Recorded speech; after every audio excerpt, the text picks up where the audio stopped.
Hello, I'm Bất Nguyễn. I'm the host of the Cardano dRepTVHub. It is a reliable TV hub where the Cardano dRep can connect to the ADA holders. So let's meet our dRep today, Mr. Lucas from Argentina. So Hey, please introduce yourself. well, yes, I'm Lucas Macchiavelli. My last name is Italian, but I'm Argentinian. I'm a very passionate Argentinian Cardano community member, and yeah, I've been in Cardano for almost 4 years now. I think in 2 weeks I'm turning 4 years in Cardano, and yeah, ever since I joined the community, I never stopped. Right, my life changed forever, and I started building and building. I've been involved in many different projects. I'm doing a lot of stuff, and yeah, overall, just Cardano changed my life, and I'm very excited to be here as Mhm. well, talking with you. We've been building together for quite some time, right? We met a few years Mm, ago. So yeah, quite excited to be here. yeah. Can you tell us what is your experience in Cardano? To be more specific, what achievement, especially any governance contribution, any SPO, stable operators, or project catalyst experience? Yeah, so I'm involved in different projects. Mainly, I'm the co-founder of Token Allies, which is a venture capital, a decentralized venture capital we built on Cardano. We're currently building on the testnet. We are actually almost ready to launch on mainnet. So that will be quite an example thing we got in store this year. We are launching in just a few months. And on the other side, I'm also the co-founder and the writer of the Cardano newsletter, which is Mm, a weekly newsletter we release every week with just a 5 minute brief digest on the Cardano latest news, right? On the Cardano ecosystem news, the projects, protocols, and everything. And also in the past 2 years, I've been deeply involved in the governance of Cardano, right? I also been part of the team that co-founded the Latin Cardano community. So for the past few years, I've been really involved in that. And in the community, we've been involved in Voltaire ever since it was launched, right? So I participated in the CIP 1694 workshops. We were the workshop that shaped the initial form of the government structure we have today on Cardano. And mm, as well, I've also taken part on the constitutional workshops during 2024, and mm, I've been chosen delegate from one of the Buenos Aires workshops. So I got to represent my country over there. mm. And yeah, just almost recently as well, I become a Cardano dRep. Yeah. So I got over 100 delegators currently. I'm so happy for that. People Oh, starting to more than 100 just already. Wow. yeah, so a So, lot of people just choose me to delegate myself. And yeah, it's been an amazing journey. Like I told you, I'm involved in a lot of projects. Thankfully, I have amazing teams. And that's what I like to do most, right? Build on Cardano, create awesome teams, create leaders. And yeah, that's what I'm doing here. so can you tell us more? Why did you choose to become a rep? Like top three reason. Okay. So I've always been a loud voice on Cardano. I've been creating content on X. I've been posting quite a lot. But there's the point that I always felt that yeah, you can talk all you want, you can complain all you want, but if Mm, you're not bringing solutions, you're just complaining, right? And I always had this philosophy that I'm never gonna be a complainer.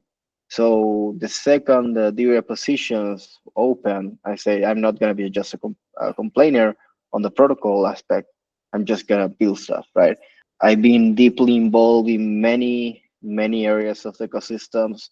I see where the problems are. I see many problems. There are still a lot of things we as an ecosystem should consider to mm, to get to the stage of mass adoption, right? So when the Ethereum position was first announced, it always was something that really struck me, and it felt to me that it was something I needed to do, right? mm. Wow, wow. Sound very resonate. Like not only thinking about the problem, but what solution you bring to the party so that people can move forward instead of just complaining. Yeah. So what is your call to action message to other holders to delegate for you as a direct? Yeah, I always try to think of myself as a very specific DREP. And I think over time the Cardano ecosystem is gonna go in that route that we're gonna get specific DREP for specific things. And myself, I always consider myself as a pragmatic person, right? Mm, Someone that really tends to focus on solutions rather than just ideology, right? I think that the mm, perfect the perfect war is a balance between both of them. So I think Cardano often had this problem, which is a stacking philosophy. which is amazing. We have probably one of the best cultures in Mm, the on the industry, but eventually we need to move forward, right? And how we actually mm, get people building and onboarding users, volume, and everything is to actually getting things done. And mm, myself as a doer is about let's do the stuff that is necessary to get stuff mm, done, right? And not only as justify everything, right? We still have our core values, our culture, but it's about getting stuff done.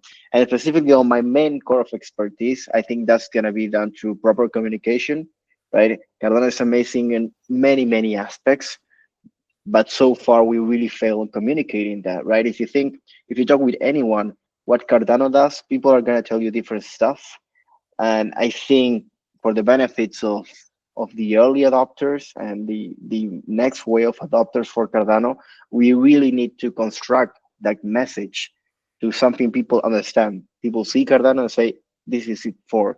Then we can talk about hundreds of industries, hundreds of areas we can target, right? Because a blockchain could target basically any mm, industry. But I think we are missing that key point. Cardano has this amazing message.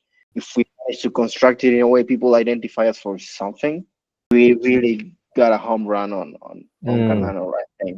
And also in other aspect, what I try to cover is about how to actually bring people over to the ecosystem.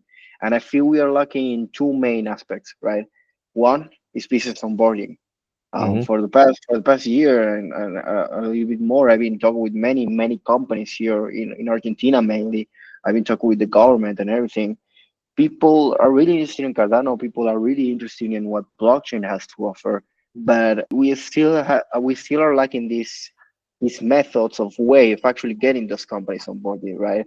The first way of doing that, you could say, is Project Catalyst, but yeah, but maybe it's not the most effective if you want to get stuff done quickly, right? You got a multi-billion-dollar company onboarding, you might want to speed things up, right?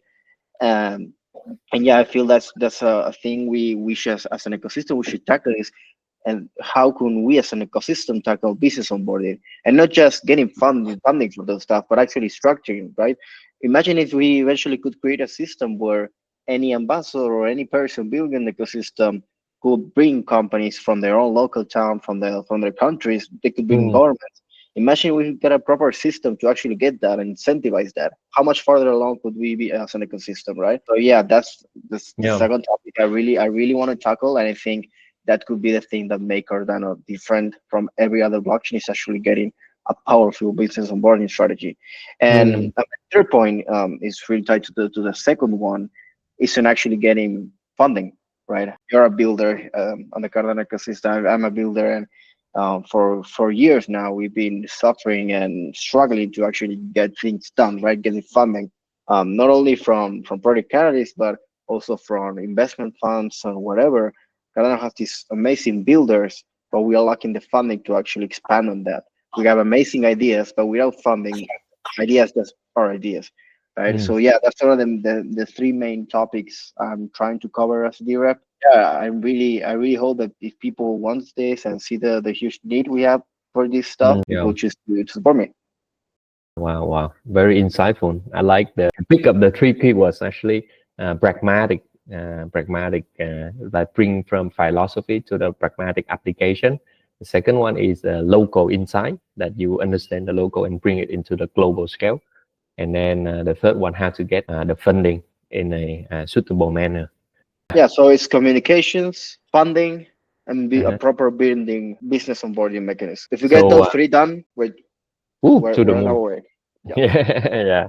So, what are your the final questions? But also, I think that the toughest one. What is your one word or slogan that the community can remember about you, Lucas? Like for example, Donald Trump, he say MAGA, make America great again, short and sweet. So, what is your message? I would say I don't know how I'm ready for this, but I would say pragmatic governance and actually getting stuff done. Let's Uh-huh. just not let's not only think as an idea, but actually as a business. And I think a blockchain should be run as a business as well. So, pragmatic governance and get job done. Thanks so much, and please continue your great work with the community. We wish you all the best in your direct journey, more and more delegators, and make the right governance decision for the community. And this interview is brought to you by the dRepTVHub. I'm Bắc Nguyễn, and I'm so glad that we're on here until the end. Thanks so much. Thank you, Lucas, and bye bye. Thank you.